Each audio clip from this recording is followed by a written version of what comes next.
Jake Morrison pressed his face against the viewing port and watched the stars drift by in slow motion. The massive education ship called Harmony of Worlds was bigger than any city he had ever seen back on Earth.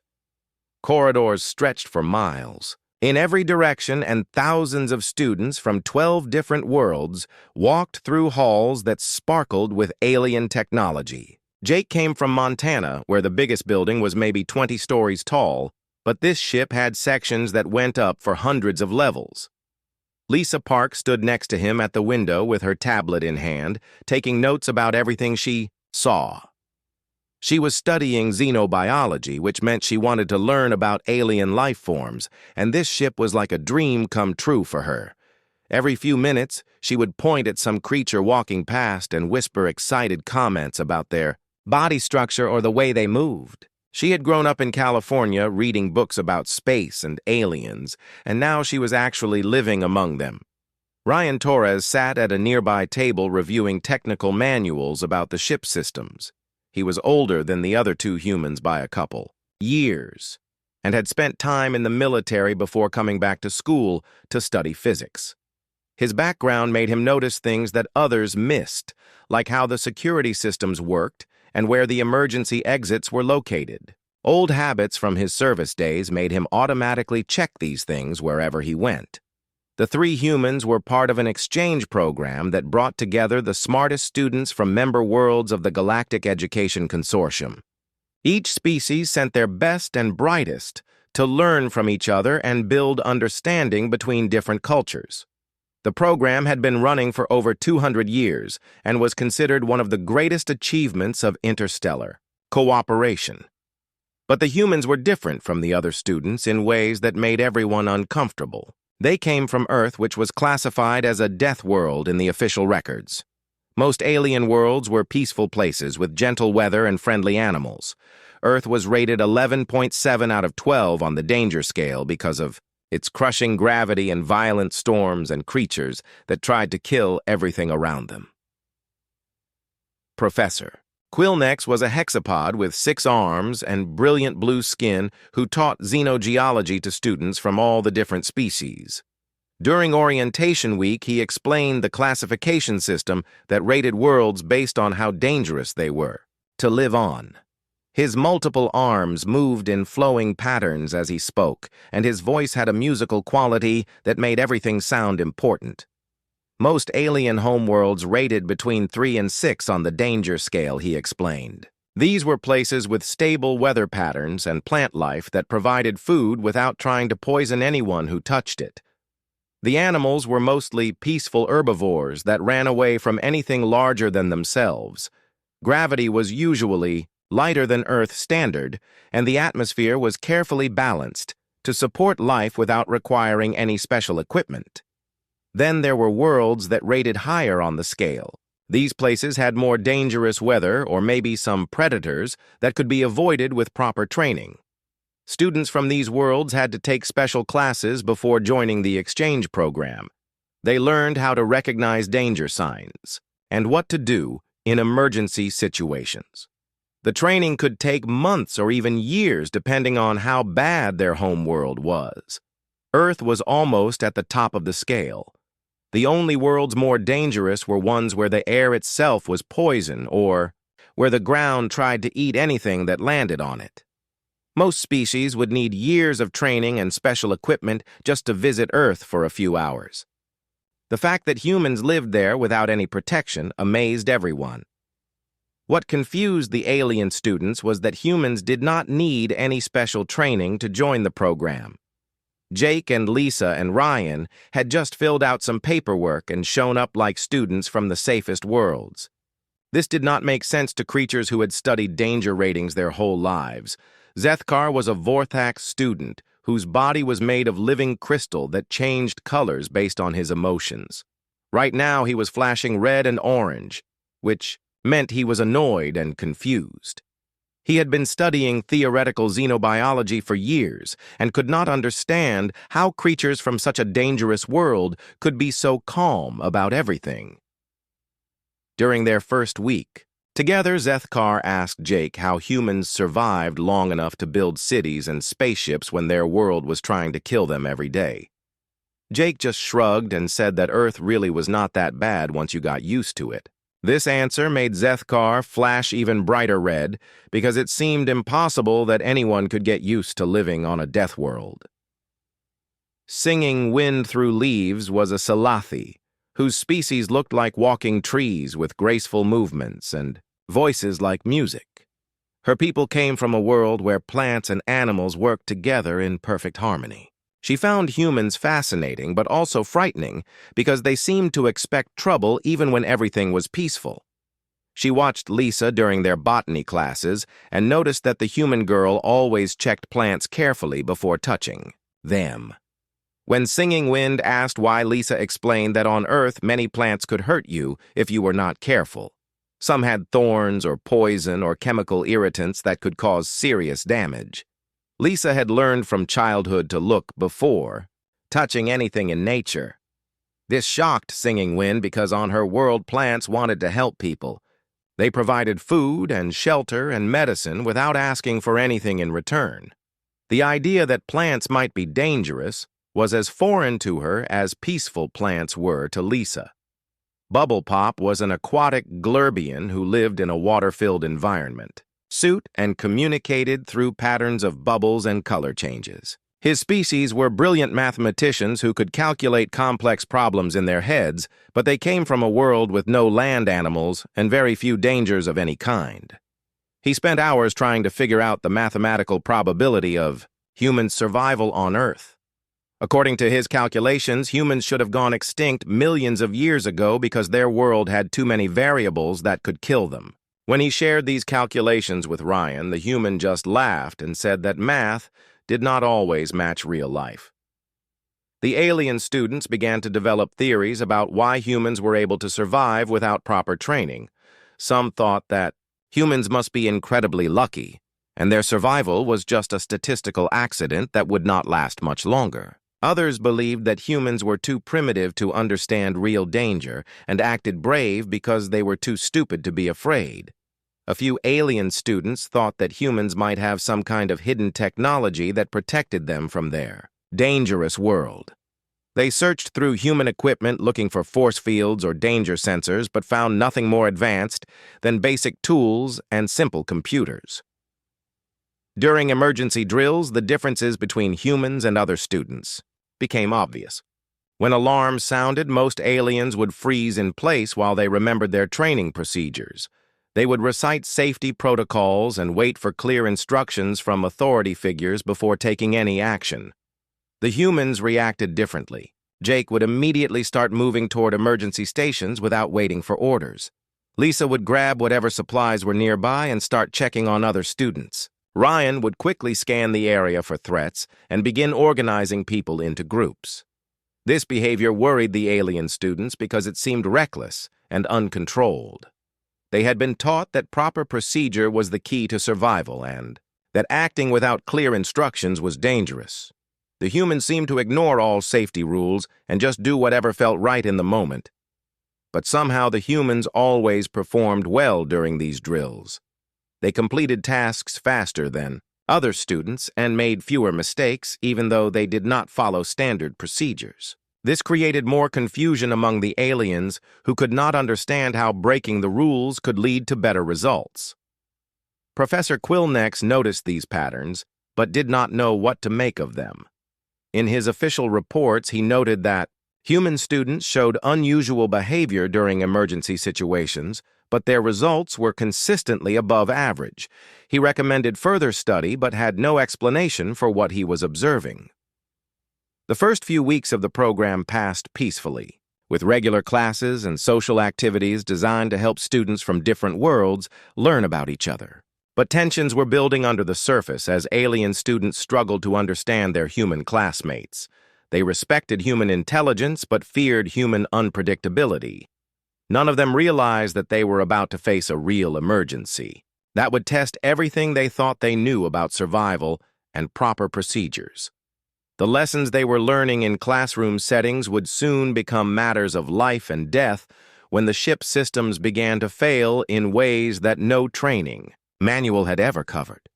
The ship shuddered violently during what should have been a routine hyperspace jump, and Jake felt his stomach drop as the artificial gravity flickered on and off. Emergency lights bathed the corridors in harsh red glow, while warning sirens wailed throughout the massive vessel. Students who had been walking to their next classes suddenly found themselves floating in zero gravity before being slammed back to the deck when the gravity systems restored themselves. Jake was in Engineering Section C reviewing power distribution systems when the cascade failure began.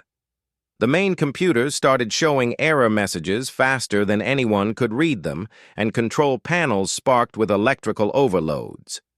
Within minutes, the section was sealed off by emergency bulkheads that slammed shut with thunderous crashes. He found himself trapped with Zethkar and 2 other alien students in a space that was rapidly becoming dangerous. The Vorthak student immediately began reciting emergency procedures from his memory banks while his crystal body flashed bright, yellow, with anxiety. He listed 17 different steps that should be followed in case of power system failure, and another 12 protocols for dealing with gravity fluctuations. His voice remained calm and steady as he explained exactly what they should do according to official guidelines. But Jake was not listening to the procedures because he was already moving through the engineering bay, checking damaged systems with his hands and eyes.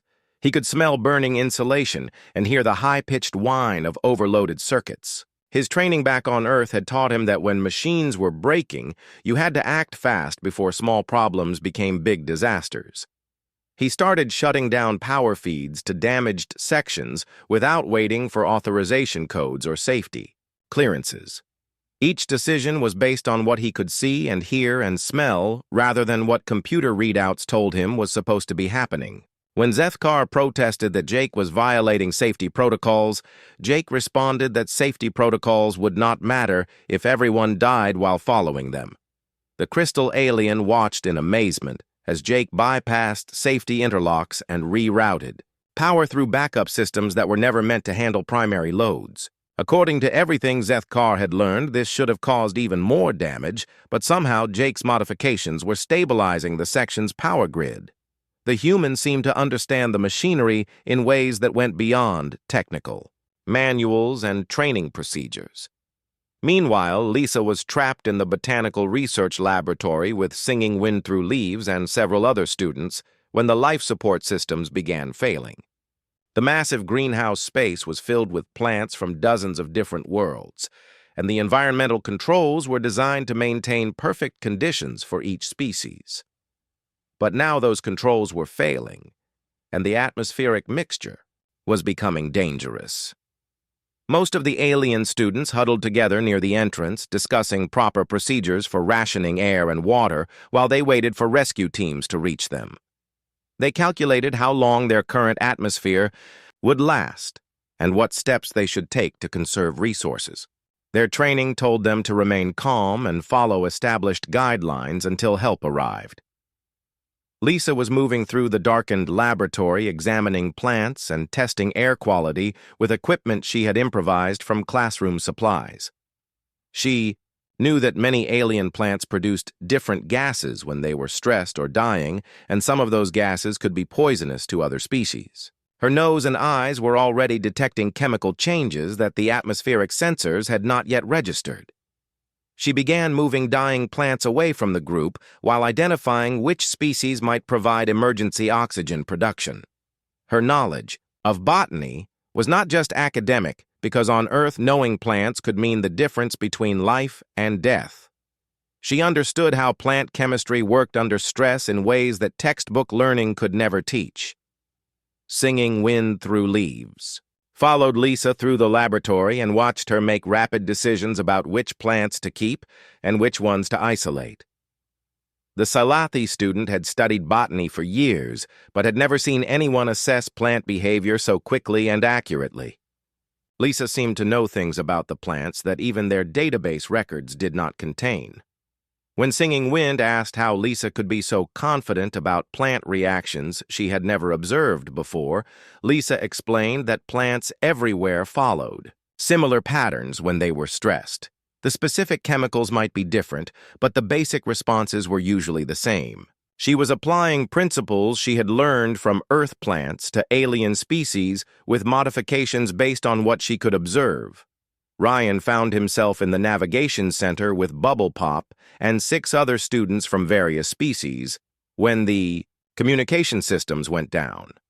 The aquatic alien immediately began calculating their exact survival probabilities based on current resource levels and estimated rescue times.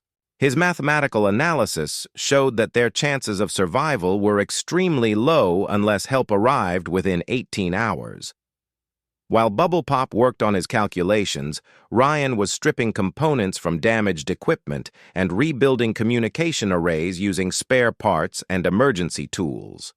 He did not know the exact specifications for alien communication systems, but he understood basic principles of signal transmission and power management. His military background had taught him that improvised solutions often worked better than perfect equipment that was not available. The other students watched nervously as Ryan tore apart expensive scientific instruments to harvest components for his jury-rigged communication system. They protested that he was destroying valuable equipment without authorization, but Ryan explained that valuable equipment was useless if they all died before rescue teams could find them. His modifications violated dozens of safety regulations and used components in ways they were never designed for, but somehow his improvised transmitter began picking up weak signals from other sections of the ship. The alien students could not understand how his crude modifications worked better than the original sophisticated systems that had been built by master engineers. Throughout the ship, similar scenes were playing out as human and alien students faced the same crisis with completely different approaches. The aliens relied on their training and followed established procedures while waiting for authority figures to solve their problems. They had been taught that proper protocol was the key to survival and that individual initiative was dangerous. The humans ignored most protocols and began taking immediate action based on what they could observe and understand about their situations. They treated the crisis as a problem to be solved rather than a disaster to be endured. Their approach seemed reckless and dangerous to their alien companions, but somehow it was producing better results. In the command center, Professor Quillnex and the other faculty members were trapped behind blast doors and could not reach their students. Their monitoring systems showed that multiple sections were experiencing life support failures and communication breakdowns. Standard rescue procedures called for them to wait until emergency systems restored themselves, but those systems were clearly not working properly. The professors began receiving automated reports from different sections of the ship that showed confusing data. Some areas that should have been in critical condition were showing stable readings, while others that should have been safe were registering dangerous levels of various hazards. The computer systems seemed to be malfunctioning along with everything else. What they did not realize was that the stable readings were coming from sections where human students had taken manual control of failing systems. Jake's power rerouting was keeping Engineering Section C operational, despite massive damage to primary systems. Lisa's plant management was maintaining breathable atmosphere in the botanical laboratory, even though the environmental controls had failed. Ryan's communication repairs were providing data links that allowed isolated sections to coordinate their survival efforts. The alien students in these sections were beginning to understand that their human companions possessed knowledge and skills that went far beyond what they had learned in classrooms. The humans seemed to have an intuitive understanding of how complex systems worked and how they could be modified when standard procedures failed. But this understanding came with costs that made the aliens uncomfortable. Jake's electrical work was dangerous and could have caused fires or explosions if he had made small mistakes. Lisa's plant selections were based on educated guesses that could have poisoned everyone if she had been wrong about alien plant chemistry. Ryan's communication system used so much power that it could have drained their emergency reserves if his calculations had been incorrect. The humans were making life and death decisions based on incomplete information and accepting risks that properly trained individuals would never consider. They seemed to understand that in emergency situations, the safe choice was often the most dangerous choice because it meant doing nothing while conditions continued to deteriorate. As the hours passed and no rescue teams appeared, the alien students realized that their survival might depend on trusting human judgment, even when that judgment contradicted everything they had been taught about proper safety procedures. By the second day, the differences between human and alien responses to the crisis had become impossible to ignore. Jake continued working on the engineering systems with a confidence that both amazed and terrified Zethkar, who watched every move. With his crystal body cycling through colors of anxiety and confusion, the human was doing things that should have been impossible according to everything the Vorthak student had learned about proper engineering procedures. Jake had discovered that the safety margins built into the ship's systems assumed normal operating, conditions that no longer existed.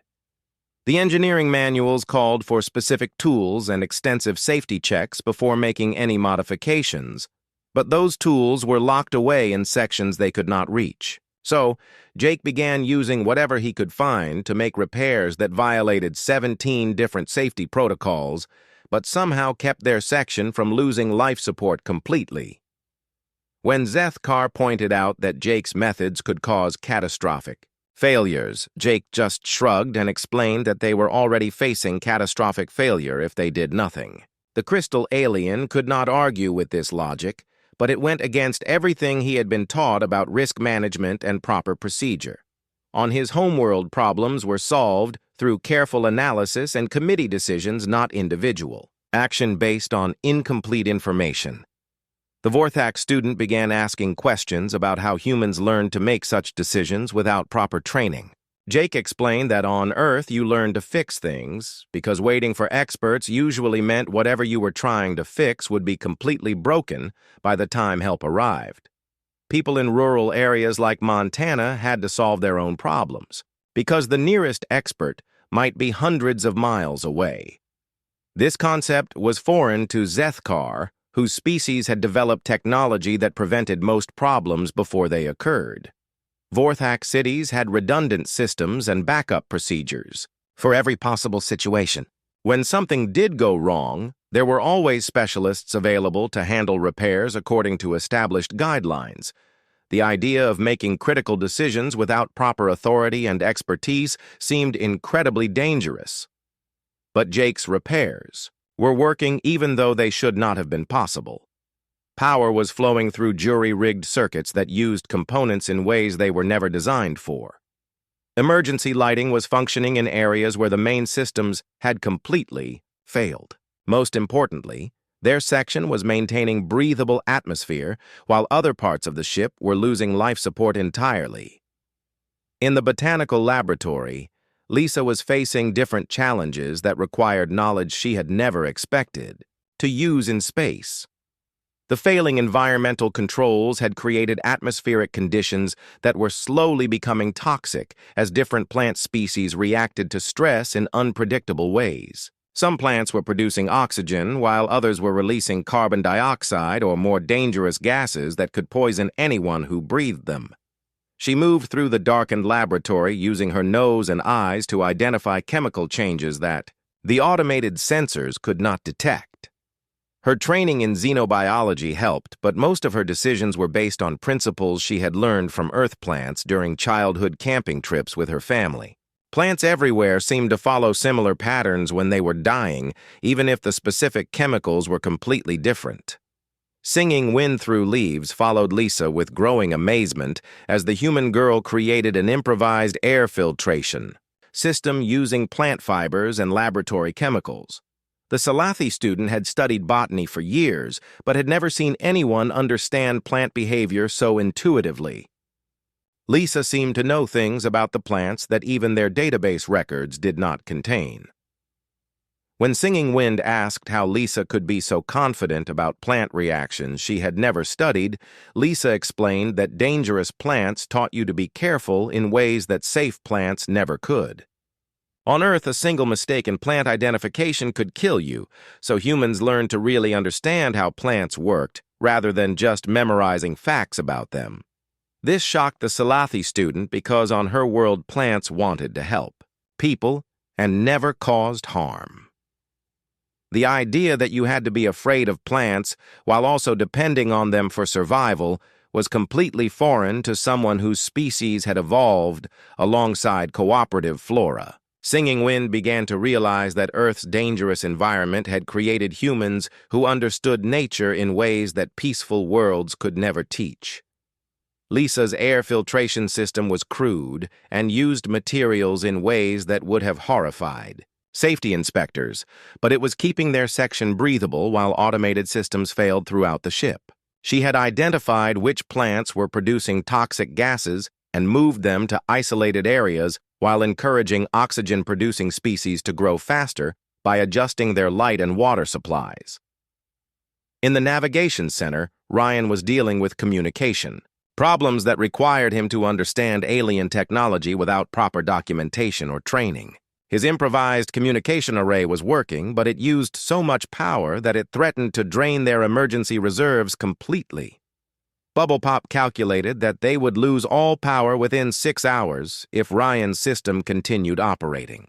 At current levels, the aquatic alien could not understand why Ryan was willing to accept such risks when the mathematical probability of rescue arriving in time was extremely low. According to Bubble Pop's calculations, they should conserve power and wait for help, rather than wasting energy on communication attempts that probably would not work anyway. But Ryan's military experience had taught him that communication was often the difference between life and death in survival situations. He explained to Bubble Pop that sitting quietly and waiting for rescue was actually the most dangerous thing they could do because rescuers might not know where to look for them. His communication system was already picking up weak signals from other sections, which meant people were alive and trying to coordinate their survival efforts. Ryan began modifying his system to use less power while maintaining communication links with other parts of the ship. His adjustments violated manufacturer specifications and could have damaged expensive equipment, but they allowed him to stay in contact with Jake and Lisa while conserving enough energy to keep their section operational. The alien students in Ryan's group watched nervously as he continued making changes to systems they did not understand. They protested that he was taking too many risks, but Ryan pointed out that their current situation was already extremely risky, and doing nothing would not make them any safer. He was trying to improve their odds of survival even if his methods seemed dangerous to people who had never faced real emergencies. Throughout the ship, the pattern was repeating as human students took control of failing systems while their alien companions struggled with the chaos and uncertainty of their situation.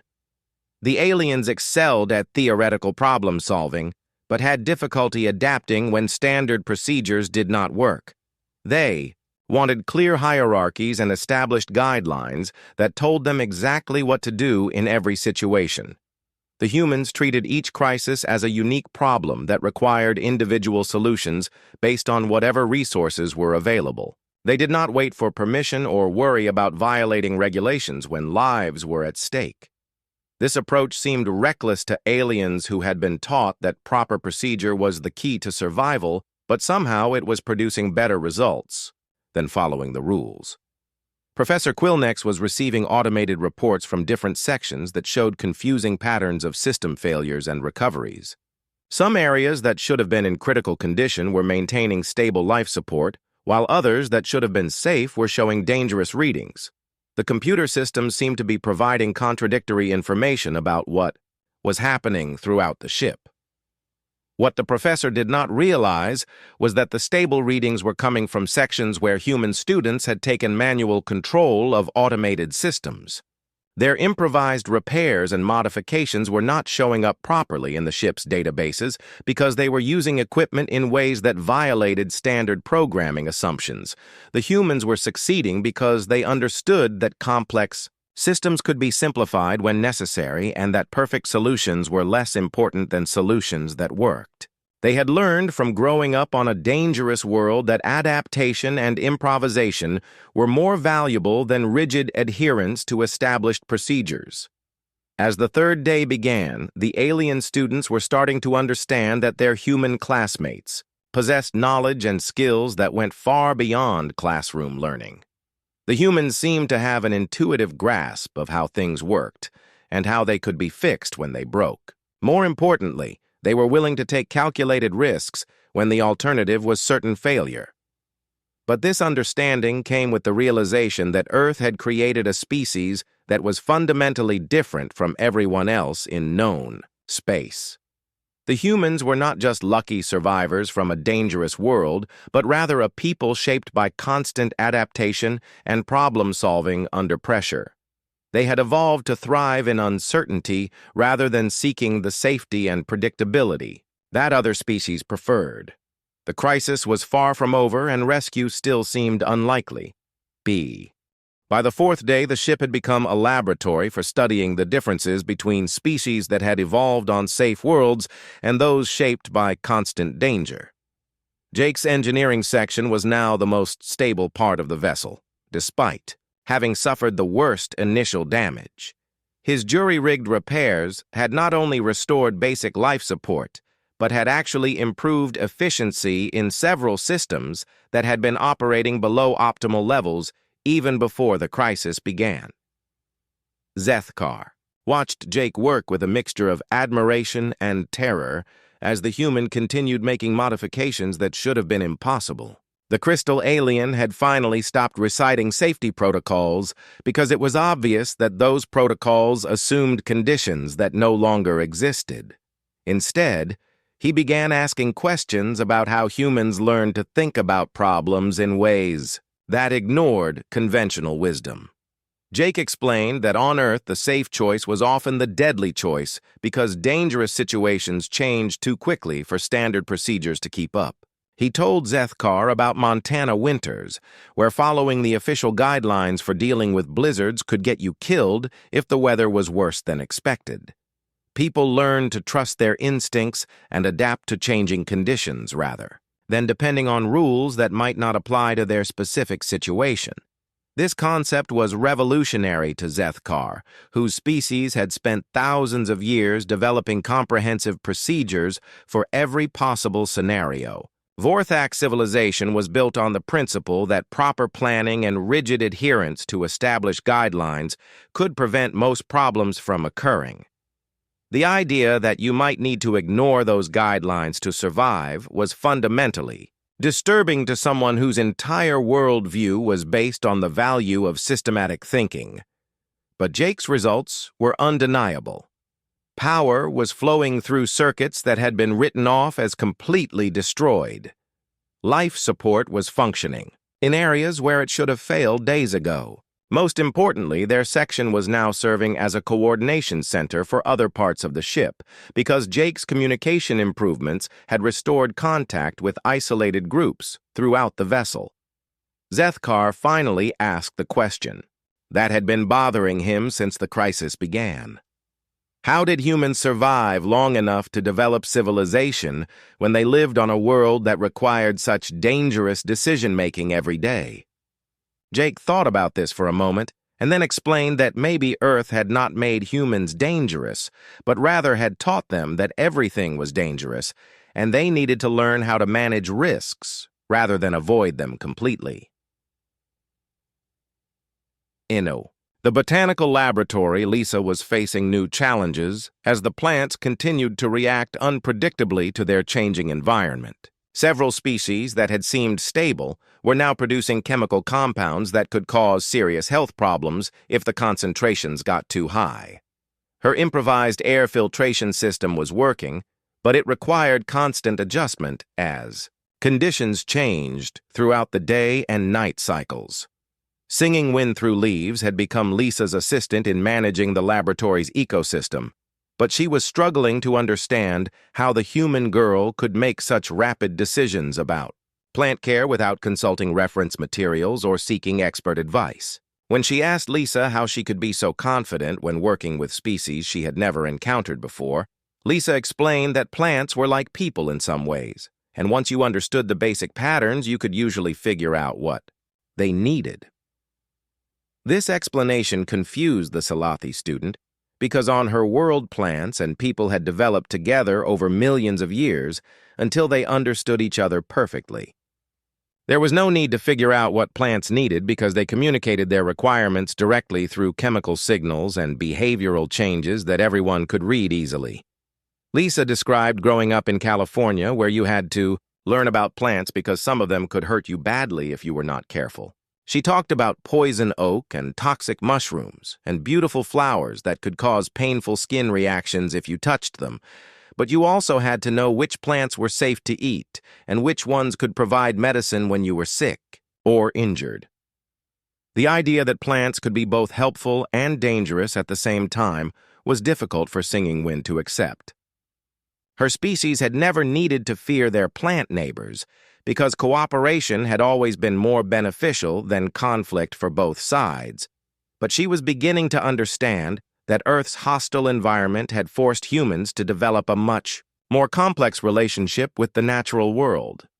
Lisa's success in managing the laboratory's atmosphere was proof that her approach worked even with alien species she had never studied. She was applying principles she had learned from Earth plants to completely different organisms and somehow getting positive results. Her understanding went deeper than academic knowledge because it was based on real experience with plants that could kill her if she made mistakes. In the Navigation Center, Ryan had established communication links with 12 different sections of the ship and was coordinating survival efforts across multiple groups of stranded students and faculty. His improvised communication system had evolved into a network that allowed isolated sections to share resources and coordinate rescue attempts for people trapped in areas with failing life support. Bubble Pop had stopped calculating survival probabilities because Ryan's actions were consistently producing results that should have been mathematically impossible. The aquatic aliens' precise models assumed that people would behave rationally and follow optimal strategies based on complete information, but Ryan was making decisions based on incomplete data and accepting risks that no rational individual should take according to probability theory. When Bubble Pop asked how Ryan could be so confident when he did not know if his choices were correct, Ryan explained that waiting for perfect information usually meant waiting too long to make decisions that could save lives. He told the alien about military situations where commanders had to act on partial intelligence because the enemy was not going to wait for you to gather all the facts before they attacked your position. This concept was foreign to Bubble Pop, whose species had developed advanced mathematical models that could predict most outcomes with high accuracy. Glurbian society was organized around careful analysis and optimal resource allocation based on precise calculations. The idea that you might need to make critical decisions without adequate data seemed like a recipe for disaster. But Ryan's network was keeping people alive throughout the ship by coordinating rescue efforts and resource sharing between different sections. His communication system was crude and used too much power and violated numerous safety regulations, but it was providing the information flow that allowed scattered groups to work together instead of struggling separately. Ryan began explaining to Bubble Pop that humans had learned to make decisions under pressure because Earth was the kind of place where hesitation could get you killed. He described combat situations where you had to trust your training and instincts because there was no time to calculate all the possible outcomes. Sometimes the best choice was not the mathematically optimal choice, but rather the choice that you could implement quickly and effectively with available resources. Throughout the ship, the alien students were beginning to realize that their human companions represented a completely different approach to problem-solving and survival. The humans did not seek perfect solutions, but rather workable solutions that could be implemented immediately. They accepted risks that other species would consider unacceptable because they understood that avoiding one risk often meant accepting even greater risks elsewhere. Professor Quillnex was finally receiving clear reports from different sections, as Ryan's communication network began providing accurate information about conditions throughout the vessel. What he learned shocked him because it became obvious that the sections with human students were consistently outperforming areas that relied entirely on automated systems and standard procedures. The professor began to understand that the Galactic Education Consortium had fundamentally misunderstood what it meant to come from a death world. They had assumed that humans were lucky survivors who had somehow avoided extinction through chance and primitive stubbornness. But the evidence was showing that Earth had actually produced a species that excelled at survival because they had never stopped learning how to adapt to dangerous and changing conditions. The alien students were learning lessons that would change their understanding of what it meant to be intelligent and civilized. They had always assumed that advanced species moved beyond the need for individual initiative and risk-taking by developing comprehensive systems that could handle any situation. But humans seemed to have become more advanced by becoming better at handling situations that no system could anticipate. The crisis was not over and rescue was still uncertain, but the relationships between human and alien students had changed forever. The aliens were no longer seeing their human classmates as primitive survivors from a backwards world, but rather as representatives of a different kind of evolution that had produced capabilities no peaceful world could teach. The hard lesson was that safety and civilization were not the same thing, and that sometimes the most advanced response to danger. On the 5th day, rescue ships finally appeared on the long-range sensors guided by the communication signals that Ryan had been broadcasting continuously since the 2nd day of the crisis. The rescue fleet had been searching for the Harmony of Worlds for nearly a week after it failed to arrive at its scheduled destination, but the ship's distress beacon had been damaged in the initial cascade failure. Without Ryan's improvised transmitter, they might never have been found. Jake watched the rescue ships approach through the observation ports in his engineering section while making final adjustments to the power systems that had kept them alive.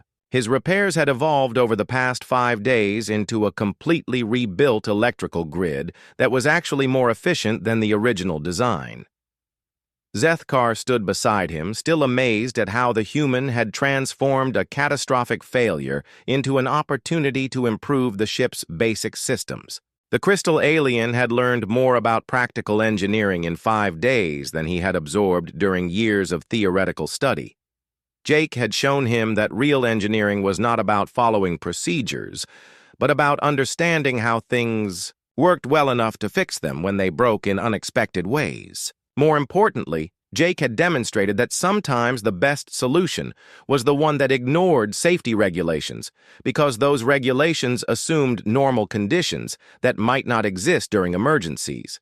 Zethkar asked Jake if he had been afraid while making all those dangerous modifications to critical systems. Jake admitted that he had been scared the entire time, but explained that fear was useful because it made you careful about the risks that really mattered while helping you ignore the risks that were less important than the problem you were trying to solve. This was another concept that seemed backwards to someone from a species that had been taught to avoid all unnecessary risks. In the botanical laboratory, Lisa was preparing her improvised air filtration system for shutdown as the rescue ships restored main life support throughout the vessel. Her plant management had kept the laboratory section breathable for 5 days, despite multiple failures in the automated environmental controls. Singing Wind Through Leaves helped her document which plant species had performed better than expected, so that future emergency procedures could take advantage of their capabilities. The Salathi student had learned to see plants as complex organisms with their own survival strategies rather than just passive providers of resources.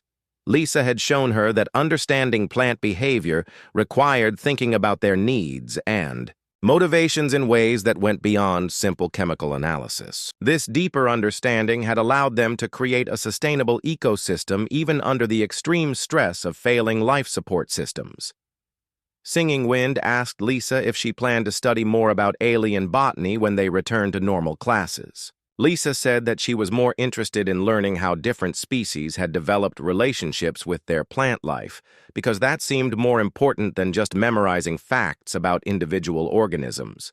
She wanted to understand how Cooperation and conflict between species could create different kinds of knowledge that might be useful in future emergencies. In the Navigation Center, Ryan was coordinating the final stages of the rescue operation as emergency teams began evacuating students from the most damaged sections of the ship. His communication network had evolved into a sophisticated coordination system that allowed rescue workers to prioritize their efforts based on real-time information about conditions throughout the vessel. Several sections that had been written off as total losses were found to contain survivors who had been sustaining themselves using improvised solutions similar to those developed by the human students. Bubble Pop was documenting the statistical anomalies that had occurred during the crisis because his mathematical models had consistently failed to predict actual outcomes. The aquatic alien had learned that real situations involved too many variables for precise calculation, and that useful mathematics needed to account for the possibility that people would behave in ways that seemed irrational, but actually made sense when viewed from different perspectives. Ryan explained to Bubble Pop that military leaders learn to use mathematics as a tool for understanding problems, rather than a method for predicting exact outcomes.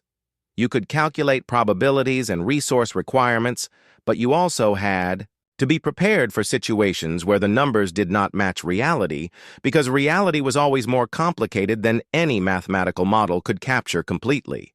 The rescue operation revealed the full scope of what had happened during the 5-day crisis. The sections with human students had achieved survival rates above 90%, while areas that depended entirely on automated systems and standard procedures had experienced much higher casualty rates. More importantly, the human-led sections had maintained better morale and coordination even under extreme stress. Professor Quillnex conducted detailed interviews with students from all the affected sections to understand what had made the difference between successful survival and tragic failure.